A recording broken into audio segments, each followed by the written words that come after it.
પર તો મુખ્યમંત્રી ભૂપેન્દ્ર પટેલ જૂનાગઢ શહેર અને જિલ્લાના કુલ 215.65 કરોડના 26 જેટલા જન સુખાકારી અને વિકાસ કાર્યોનું લોકાર્પણ કરશે।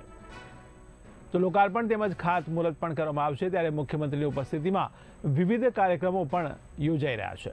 ત્યારે મુખ્યમંત્રીનું પીટીસી હેલિપેડ ખાતે બપોરના 4 વાગ્યાની આસપાસ સ્વાગત કરવામાં આવશે। ત્યારબાદ નરસિંહ મહેતા સરોવરના શહીદ સ્મારક ખાતે તખ્તી અનાવરણ કરી પુષ્પાંજલિ અર્પણ કરવામાં આવશે। આ સાથે જ મહાનગરપાલિકાના ફાયર સેફટીના વાહનોનું પણ લોકાર્પણ કરી લીલી ઝંડી આપશે। આ ઉપરાંત મુખ્યમંત્રી નવીનીકરણ પામેલા નરસિંહ મહેતા સરોવરનું નિરીક્ષણ પણ કરશે। ત્યારબાદ જૂનાગઢ કૃષિ યુનિવર્સિટી ખાતે જૂનાગઢ શહેર અને જિલ્લાના વિવિધ જન સુખાકારી અને વિકાસ કાર્યોના લોકાર્પણ અને ખાતમુહૂર્તના મુખ્ય કાર્યક્રમમાં ઉપસ્થિત રહેશે। આ કાર્યક્રમ પૂર્ણ થયા બાદ મુખ્યમંત્રી સાસણ જવા માટે રવાના થશે। તો 215.65 કરોડના 26 જેટલા કાર્યોનું આજે લોકાર્પણ થશે।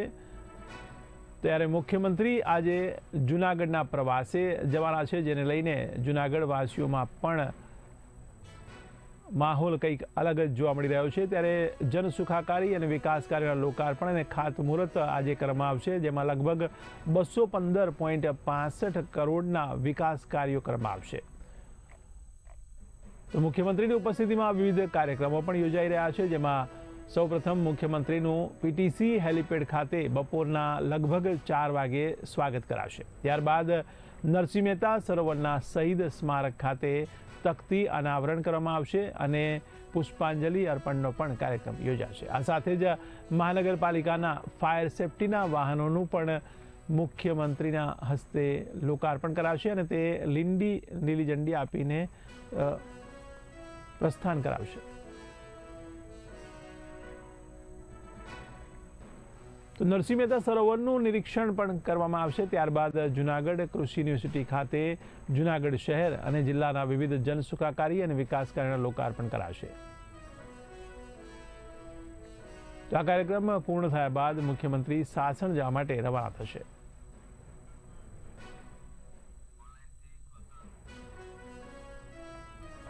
તો મારા સંવાદદાતા ફોન લાઈનથી જોડાયા છે। જી કપ્તાન, તો આજે જૂનાગઢમાં મુખ્યમંત્રીનું આગમન થઈ રહ્યું છે, તેને લઈને કેવી તૈયારીઓ ચાલી રહી છે?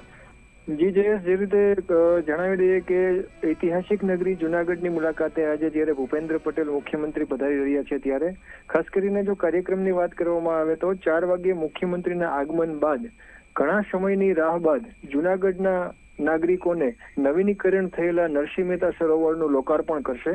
ત્યારબાદ સરોવરની નિરીક્ષણ કરશે અને બાદમાં મુખ્યમંત્રી મહાનગરપાલિકાના ફાયર વિભાગ સહિતના અલગ અલગ વિભાગોના જે નવા વાહનો ખરીદવામાં આવ્યા છે તેમને ફ્લેગ ઓફ કરી અને ત્યારબાદ કૃષિ યુનિવર્સિટી ખાતે કાર્યક્રમમાં ઉપસ્થિત રહેશે, જ્યાં જૂનાગઢ જિલ્લાને આશરે 215 કરોડ આસપાસના 26 કામોનું લોકાર્પણ કરી અને ત્યારબાદ મુખ્યમંત્રી સાસણ જવા રવાના થશે। જી ત્યારે તંત્રને લઈને કેવી તૈયારીઓ હાલ ચાલી રહી છે?